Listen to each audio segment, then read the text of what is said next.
খুব ইন্টারেস্টিং আছে ভিডিওটা হতে চলেছে। অনেকগুলো ইনফরমেশনকে নিয়ে আসা হয়েছে, অনেকগুলো ব্রেকিং নিউজ রয়েছে, বেশ কিছু ব্যাপার রয়েছে আপডেটেড, যেগুলো জানা না থাকলে কিন্তু এই মার্কেটে তুমি টিকে থাকতেই পারবে না। তো ফলে এই সমস্ত ইনফরমেশন, নিউজ এবং ইম্পর্টেন্ট যে সমস্ত খবরগুলো যেগুলো জানা খুব জরুরি, সেগুলো নিয়ে আজকের ভিডিওটা। এবং এর সঙ্গে আরেকটা ঘটনা বলে রাখা দরকার, সেটা হচ্ছে বেশ কিছুদিন ধরে আমার যে সেকেন্ড চ্যানেলটা, সেটা কতগুলো ক্লাস বাকি রয়ে গেছিল, একটা ক্লাস। তো আজকে এই সেকেন্ড চ্যানেলটারও কিন্তু ভিডিও প্রকাশ করছি, চারটে ইম্পর্টেন্ট ক্যান্ডেলস্টিক প্যাটার্নকে আলোচনা করব এবং সেগুলো অলরেডি হয়ে গেছে, আজকে দুপুরের মধ্যেই আপডেটেড হয়ে যাবে এবং সেগুলো পাবলিশ হয়ে যাবে। খুব ইন্টারেস্টিং ব্যাপার, সেখানে যে চারটে ক্যান্ডেলস্টিককে বলেছে সেগুলো ঠিকঠাক মতো জানা থাকলে কিন্তু নট অনলি ট্রেডিং, ইনফ্যাক্ট ইনভেস্টমেন্টের ব্যাপারেও কিন্তু অনেক সুবিধা হয়। কোন জায়গায় কোন পার্টিকুলার স্টকের ক্ষেত্রে এই সিচুয়েশনের ট্রেন্ড কিরকম আসছে, সেই সবগুলো কিন্তু সঙ্গে সঙ্গে চট করে ধরে পাওয়া যায়। তো দেখে নেবে তোমরা। আজকে ইম্পর্টেন্ট যে বেশ ভিডিওর মধ্যে আসার আগে আমি সবাই স্বাগত জানাচ্ছি বেস্ট ইন্ডাস্ট্রির পক্ষ থেকে। নতুন যারা যেরকম অজস্র লাইক কমেন্ট শেয়ার পুরোনোদের পাচ্ছি, অসংখ্য ধন্যবাদ তাদেরকে। আর নতুনরা সাবস্ক্রাইব করে বেল আইকনটা প্রেস করে রেখো যদি মনে করো ইনফরমেশন গুলো কোনো কাজের। আসা যাক প্রথম ঘটনার দিকে, যেটার দিকে তাকিয়েছিলাম অনেকক্ষণ ধরে ওয়েট করা হচ্ছিল, সেটা হচ্ছে ইউএস ফেড এর এই মুহূর্তে ইন্টারেস্ট কাট করবে কি করবে না। কারণ আমি কালকে আলোচনা করছিলাম যে ব্যাপারটা নিয়ে, সেটা হচ্ছে এই মুহূর্তে মিস্টার ট্রাম্প আসার পরবর্তীকালে ইন্টারেস্ট রেট কাট করার একটা ইনফ্লুয়েন্স তৈরি করবে এবং ফলে রেট কাটটাকে যতটা সম্ভব উনি কিন্তু চাইছেন না করার। তো সেই কিন্তু মিস্টার পাওয়েল উনি এই কথা নিয়ে বলেছেন। উনি বলেছেন যে আমরা কোনো মতেই কোনো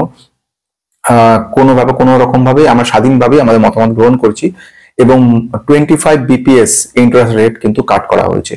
এই ইন্টারেস্ট রেট কাট করার ফলে আলটিমেটলি আমরা দেখতে পারবো কিন্তু একটা ইনফ্লেশনের ক্ষেত্রে, not only that inflation, unemployment. উনি যে দুটো পয়েন্টটা বলেছে, এক নম্বর হচ্ছে ইনফ্লেশন, সেকেন্ড ওয়ান বলছে আনএমপ্লয়মেন্ট। এই দুটো জায়গা কিন্তু ভীষণ গুরুত্বপূর্ণ। দুটোকে কিন্তু কন্ট্রোলে রাখার জন্য ইন্টারেস্ট রেট কাট করাটা খুব জরুরি হয়ে পড়েছিল এবং সেই জন্যই আমরা এই ধরনের ব্যবস্থা গ্রহণ করলাম।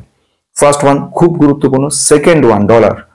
যে ঘটনাটা কালকেই বলছিলাম আজকে সেটাই প্রতিফলিত হলো, অর্থাৎ দেখতে পাচ্ছি যে আমরা সেটা স্ট্রেনথেন করছে, যেটা কিন্তু মিস্টার ট্রাম্প প্রথমে বলে নিয়েছিলেন যে আমি কিন্তু স্ট্রেনথেন করার চেষ্টা করব এবং সত্যি ঘটনা সেটাই হয়েছে। ডলারটাকে আরো পাওয়ারফুল হচ্ছে। উল্টে ইন্ডিয়ান রুপি কিন্তু কনস্ট্যান্টলি পড়ে যাচ্ছে, মানে ঠিক এই সময় দাঁড়িয়ে অনেকটা ডাউন হয়ে গেছে, মানে 84.29 হয়ে গেছে। মানে এটা কিন্তু 84 টাকা 29 পয়সা পার ডলারে, মানে 84 টাকা 29 পয়সার দাম দাঁড়াচ্ছে $1 পরিবর্তে। অর্থাৎ এটা যতটাই বাড়বে তত কিন্তু আমাদের ডিফারেন্সটা আসবে, অর্থাৎ তত আমাদের যে বিজনেস, অর্থাৎ আমাদের তো আমরা পুরোপুরি স্বাধীন নই, আমাদেরকে বহু বিষয়কে আমাদের অনেক ক্ষেত্রে ইম্পোর্ট করতে হয় এবং যে সমস্ত জায়গাতে যেরকম ন্যাচারাল অয়েল বা ক্রুড অয়েল, আরো অনেক বস্তু, যেমন ডিফেন্সেরও এখন অনেক বস্তু, অনেক মেটাল, বেশ কিছু আমাদেরকে কিন্তু নিয়ে আসতে হয়। তো সেইগুলোর ক্ষেত্রে প্লাস ফার্মা সেক্টরের অ্যাক্টিভ ফার্মা ইনগ্রিডিয়েন্টসও কিছু আনতে হয়। এই যে জিনিসগুলোকে নিয়ে আসা, এইগুলো যে কেনা, এইগুলোর জন্য কিন্তু ডলারে পেমেন্ট করতে হয়, অর্থাৎ বেশি ডলার দিতে হচ্ছে।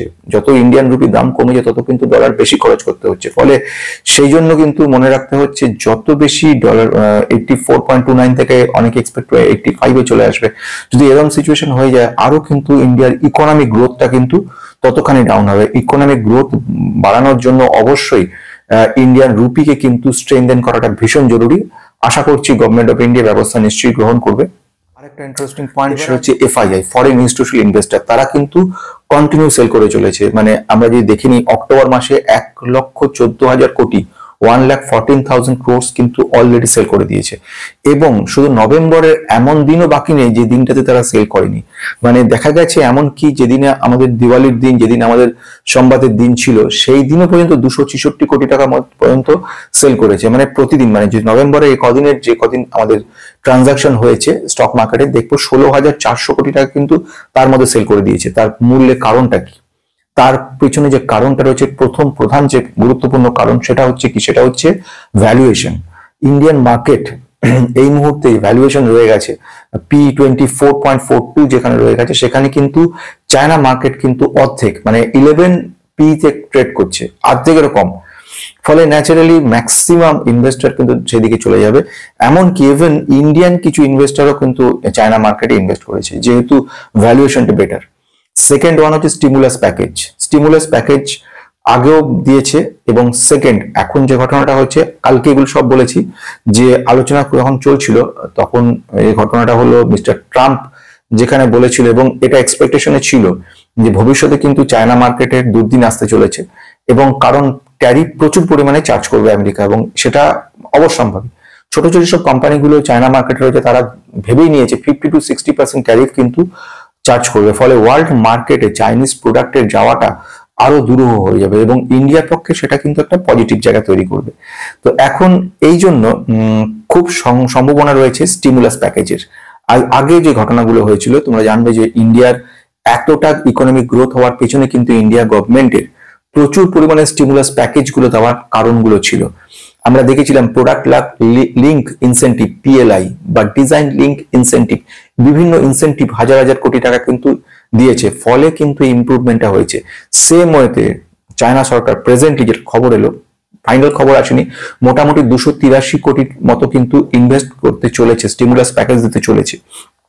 যদি এটা হয়ে থাকে তাহলে এই স্টিমুলাস প্যাকেজটা হিস্টোরিক্যালি গ্রেট হবে, মানে বলা যেতে পারে সেরা প্যাকেজ হবে, এবং এইগুলো না দিলে কিন্তু চলবে না।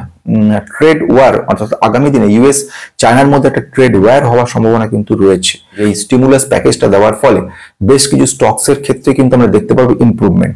এখন মার্কেট বন্ধুরা এমন হয়ে গেছে, গ্লোবাল মার্কেট কোনো কাউকে ছেড়ে কাউকে চলবে না, অর্থাৎ যে যত বড় শত্রুই হোক না কেন প্রত্যেকের সঙ্গে প্রত্যেকের সম্পর্ক রাখতেই হবে, না হলে কিন্তু চলবেই না। এই চায়না সঙ্গে ইন্ডিয়ার অনেকটাই শত্রুতা রয়েছে বহু ক্ষেত্রে, এবং এমনকি ডিসপিউট রয়েছে বর্ডার লাইনে, এবং মাঝে মাঝেই একটা পর একটা বিভিন্ন রকম ভাবে আক্রমণ দেখা যায়, বিভিন্ন রকম ভাবে একটা অস্ত্র জোগাড় করে লাইনে চলে আসছে বর্ডার লাইনে, এরকম সব চলতে। তা সত্ত্বেও কিন্তু ইন্ডিয়াকে বহু ক্ষেত্রে চায়নার উপরে মানে থাকতে হচ্ছে, নির্ভর করতে হচ্ছে, যেটা কিনা চায়না ওয়ান পলিসি আনার চেষ্টা করেছে ইন্ডিয়া গভর্নমেন্ট, এবং কিছুটা হলেও সাফল্য লাভ করেছে, কিন্তু এখনো ডিপেন্ডেন্ট।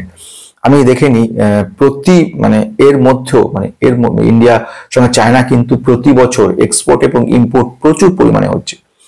এই মুহূর্তে যেসব কোম্পানিগুলোর দিকে যদি নজর রাখা যায় স্টিমুলাস প্যাকেজগুলো আসলে, ফার্মাসিউটিক্যালের ক্ষেত্রে চায়না যে কোম্পানিটা হচ্ছে ফসেন্স, তাদের সাবসিডিয়ারি কোম্পানির নাম হচ্ছে, সে কোম্পানিটাকে গ্ল্যান্ড ফার্মা কিন্তু চায়না কোম্পানি, সাবসিডিয়ারি কোম্পানি, ফলে তাদের একটা ইমপ্রুভমেন্ট হবে। টাটা মোটরস এর জাগুয়ার, ল্যান্ড রোভার, এইগুলো সমস্ত কিছু চায়নাতে কিন্তু 12 to 13% রেভিনিউ আসছে চায়না থেকে। সেম ওয়েতে ইন্ডিয়া থেকে 29% আসছে, ইউএস থেকেও কিন্তু অ্যারাউন্ড 12 to 14% রেভিনিউ আসছে। চায়নাও কিন্তু একটা মার্কেট, যেখান থেকে যদি সেই মার্কেটে উন্নতি হয় তাহলে তার একটা প্রভাব কিন্তু ইন্ডিয়ান মার্কেটেও পড়বে, ইন্ডিয়ার সেসব কোম্পানি টাটা মোটরসে পড়বে। এছাড়া যে কোম্পানিগুলো থাকছে সেটা পোর্টের ক্ষেত্রে আদানি পোর্ট, তাদের ক্ষেত্রেও কিন্তু একটা হতে পারে।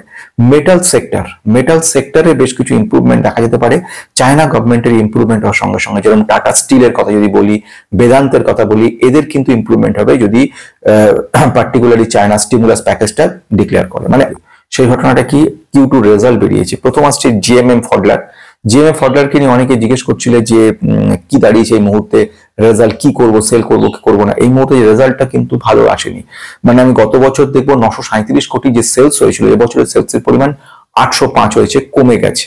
অথচ কোয়ার্টারে যদি কম্পেয়ার করি 765 কোটি গত কোয়ার্টারে ছিল, এবছরে তার তুলনায় একটু বেটার হয়েছে 805, কিন্তু ইয়ার অন ইয়ার বেসিসে কিন্তু ডাউন। নেট প্রফিট গত বছরে 67 কোটি হয়েছিল, এবছর সেটা কমে চলে এসছে 17 কোটিতে, প্রচুর ডাউন। ইনফ্যাক্ট গত কোয়ার্টারেও যে নেট প্রফিট ছিল 24 কোটি, তার থেকেও কিন্তু ডাউন হয়ে গেছে। আসছি আর্নিং পার শেয়ার 15.19 যেটা ছিল ইপিএ গত বছরে, সেটা চলে এসছে এখানে 3.84, মানে 15 টাকা 19 পয়সা যেটা ছিল সেটা চলে এসছে 3 টাকা 84 পয়সাতে, গতবারে ছিল 5 টাকা 62 পয়সা। মানে এই দিক দেখতে গেলে কিন্তু জিএমএফ ফন্ডের রেজাল্টটা মোটেও ভালো হয়নি। আমি চলে আসছি আভাস ফাইন্যান্সারকে নিয়ে অনেকে বলছিল, অনেক দিন ধরে বলছিল, এবং একটা জায়গা ছিল, কিন্তু আলটিমেটলি কোম্পানিটা কিন্তু আগেও বলেছি ভালো স্মল ফাইন্যান্সের কাজ করা, মাইক্রো ফাইন্যান্সের কাজ করা, গ্রুপ ফাইন্যান্সের উপর কাজ করা, ছোট ছোট লোন এরা ডিস্ট্রিবিউট করছে, হোম ফাইন্যান্স কাজ করা, যে সমস্ত ঘর বাড়ি ছোট ছোট তৈরি করছে যেসব জায়গায়, সেখানে এদের অল্প বিস্তর ইনভেস্টেড অ্যামাউন্ট দেওয়া, 10 লাখ 15 লাখ ছোট ছোট টাকা দেওয়া, 1 লক্ষ থেকে 10 লক্ষ এরকম অ্যামাউন্টের লোন দিয়ে থাকে। আলটিমেটলি নেট প্রফিট 22% জাম্প করেছে, ভালো কথা। মানে 121 কোটি যেটা ছিল 147 কোটিতে চলে এসছে, মানে আলটিমেট নেট প্রফিট ভালো জায়গায় যাচ্ছে। এনপিএ এর পরিমাণটা কিছুটা হলেও কমানো গেছে, এটা ওদের কাছে একটা পজিটিভ জায়গা, এবং এক্সপেক্ট করছি যারা এই কোম্পানিতে ইনভেস্টেড হয়ে রয়েছে, চিন্তার ব্যাপার নয়, আশা করা যায় আগামী দিনে ভালো হবে।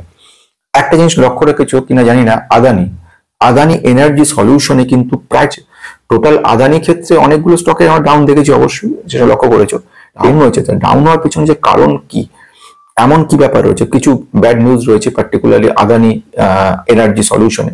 এই আদানি এনার্জি সলিউশনকে যেটা বলছে MSCI ইন্ডেক্স, আমি আগের দিনে বলছিলাম MSCI ইন্ডেক্স বা গ্লোবাল যে ইন্ডেক্স রয়েছে, এই গ্লোবাল ইন্ডেক্স কিন্তু সারা বিশ্বে রীতিমতো অ্যাক্রিডেটেড, মানে এখানে মান্যতা দেয় এটাকে। বড় বড় ইনভেস্টার সারা বিশ্বে যারা পোর্টফোলিও ইনভেস্টারের প্রচুর টাকা ইনভেস্ট করে থাকে, তারা কিন্তু এই MSCI ইন্ডেক্সকে লক্ষ্য করে কাজ করে। যেখানে যেখানে এরা অ্যানালিসিস করে বের করে, আলটিমেটলি সেসব জায়গাতে কিন্তু এরা ইনভেস্ট করে। MSCI ইন্ডেক্স কিন্তু যেটা কথা হয়েছিল প্রথম দিকে আদানি এনার্জি সলিউশনকে লিস্টে নেওয়ার, কিন্তু ওরা ফাইনাল মুভমেন্টে জানিয়েছে যে লিস্টে কিন্তু নিতে পারলাম না। এবং কেন নিতে পারলাম না তার কারণ ওরা বলছে সেটা কিন্তু হিন্ডেনবার্গের সঙ্গে এখনো যে সলিউশন যে কেস চলছে ওটা সলভ হয়নি। ওটা সলভ না হওয়ার জন্য কিন্তু আমরা দেখতে পারলাম যে এদের ক্ষেত্রে পার্টিকুলার স্টকটা লিস্ট থেকে অফ করে দিয়েছে। ফলে যারা যারা ইনভেস্টেড ছিল তারাও কিন্তু অনেকে ক্যান্সেল করে দিয়েছে। ফলে 10% বেশি কিন্তু নেগেটিভ হয়ে গেছে। এই যে অ্যালিগেশনটা লাগানো হয়েছে, হিন্ডেনবার্গ লাগিয়েছে, এটা যতদিন পর্যন্ত সলভ হচ্ছে ততদিন পর্যন্ত কিন্তু আদানি টোটাল কোম্পানিগুলোর প্রত্যেকটাতে কম বেশি কিন্তু ঝাড় খাওয়ার সম্ভাবনা রয়েছে। চলে আসা যাক আরেকটা কোম্পানি, যে কোম্পানিটার কথা কিন্তু বলছিলাম। কোম্পানিটা ফ্যান্টাস্টিক কোম্পানি অটো সেক্টরে, মাহিন্দ্রা অ্যান্ড মাহিন্দ্রাকে নিয়ে কনফিউশন ছিল কি হবে, কারণ রেজাল্ট অবশ্যই ভালো, কিন্তু এক্সপেকটেশন কি বিট করতে পারবে সেটা সবচেয়ে বড় প্রশ্ন ছিল। কিন্তু ঘটনা হচ্ছে সেটা খুব ভালো মতোই এক্সপেকটেশন বিট করতে পেরেছে। প্রফিট আফটার ট্যাক্স 13% মতো হয়েছে, বেড়েছে। ইয়ার অন ইয়ার বেসিসে 3,841 কোটি টাকা মতো এদের প্রফিট হয়েছে। এস্টিমেটকে বিট করতে হবে, যেটা বলছিলাম। এদের যে ম্যানেজমেন্ট থেকে বলছে আমাদের স্ট্রং গ্রোথ পোটেনশিয়াল রয়েছে, সেটা হচ্ছে ট্র্যাক্টর। এদের বিজনেসটার মধ্যে ট্র্যাক্টরটা একটা বড় জায়গা। এছাড়াও ইভি বিজনেস করছে, SUV উপর বিজনেস রয়েছে বড় মাত্রা, বিশাল। 3 হুইলার্স এর উপরে কিন্তু এদের প্রচুর প্রোডাক্ট রয়েছে। ব্যাটারি সেগমেন্টের ইভি 3 হুইলার্স অনেক রয়েছে। এখন এই মুহূর্তে এদের যে ট্র্যাক্টর সেগমেন্টটা একটা খুব ভালো কাজ করেছে। এবং এরা যেটা বলতে চাইছে ম্যানেজমেন্ট, যে যদিও রুরাল এরিয়াতে আমাদের খুব বেশি পজিটিভিটি দেখতে পাচ্ছি না, তবুও কিন্তু তা সত্ত্বেও আমরা 13% প্রফিটে রেখেছি। ইন ফিউচারে আমরা কিন্তু খুব ভালো মাত্রায় রিটার্ন পাবো বলে আশা। লুপিন ল্যাবরেটরি কিন্তু Q2 রেজাল্ট বেরিয়েছে, আনবিলিভেবল গুড রেজাল্ট হয়েছে। তার রেজাল্ট কিন্তু আলটিমেট ফল আমরা আজকে দেখতে পারবো। নেট প্রফিট 74% জাম্প করেছে, অর্থাৎ 853 কোটি, এবং রেভিনিউ কিন্তু জাম্প করেছে 13% ইয়ার অন ইয়ার বেসিসে, এবং এস্টিমেট যেটা ছিল সেটাকেও বিট করতে পেরেছে। এটাও কিন্তু খুব গুরুত্বপূর্ণ ফার্মাসিউটিক্যাল কোম্পানির মধ্যে লুপিন ল্যাবরেটরির কথা বলবো, সেটা হচ্ছে RVNL, railway Vikas Nigam limited. অনেকের কিন্তু নজর ছিল এই পার্টিকুলার স্টকটার দিকে, Q2 রেজাল্টের দিকে। প্রচুর অর্ডার পেয়েছে কনস্ট্যান্টলি। রিসেন্ট যে অর্ডারটা পেয়েছে সেটাও কিন্তু বিরাট বড়, এবং শুধু একটা BSNL থেকে অর্ডার বলে না, প্রচুর অর্ডার এদেশে বিদেশে সর্বত্র রয়েছে। এখন এই মুহূর্তে পার্টিকুলার কোম্পানিটার রেজাল্ট কিন্তু ভালো আসেনি, এবং এস্টিমেট ছিল সেটাকে বিট করতে পারেনি। প্লাস প্রফিটটা প্রায় 27% ডাউন হয়ে গেছে। এতটা ডাউন হওয়া মানে একটা কারেকশনের জায়গা রয়েছে। এদের অর্ডার প্রচুর, কিন্তু অর্ডার এক্সিকিউশন ঠিক মতো যদি না হয় তাহলে কিন্তু আলটিমেটলি কোনো লাভ নেই। এক্সিকিউশন হবে, প্রফিটেবিলিটি তৈরি হবে, এটা কিন্তু ছোটখাটো ব্যাপার নয়, বহু দিন। সুতরাং ইনভেস্ট করে অনেকটা সময় কিন্তু রাখতে হয়, তবে এটার রিটার্নটা পাওয়া যায়। এবং বিরাট চমকপ্রদ সবকিছু হয় না, সময় দিতে হয়, আলটিমেটলি ভালো করা যায়। নেক্সট আমি চলে আসবো ইন্ডিয়ান হোটেলসে। কিন্তু খুব ইন্টারেস্টিং ব্যাপার, অনেকে ইনভেস্টেড করেছিলে, বিশেষ করে অনেক বড় বড় ইনভেস্টারও ইনভেস্টেড রয়েছে, এবং এক্সপেক্ট করা যাচ্ছিল যে মিস্টার বিজয় কেডিয়া স্যার আগের দিন যেটা বলছিলেন যে হসপিটালিটি ম্যানেজমেন্টের উপর কিন্তু প্রচুর জায়গায় তৈরি হচ্ছে, স্কোপ তৈরি হচ্ছে। এখন এই মুহূর্তে ইন্ডিয়ান হোটেলসে Q2 রেজাল্ট এসছে, প্রফিটেবিলিটি আনবিলিভেবল গুড এসছে, এবং প্রফিটটা প্রায় 3 গুণ মানে ট্রিপলস হয়েছে। রেভিনিউ আপ হয়েছে 27% মতো। এটাও কিন্তু খুব ইন্টারেস্টিং জায়গা।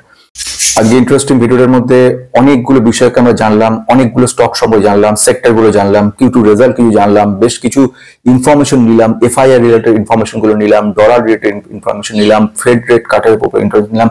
এর মধ্যে তোমাদের কেমন লাগলো ভিডিওটা জানাবে। আজকের মতো শেষ করছি, নমস্কার।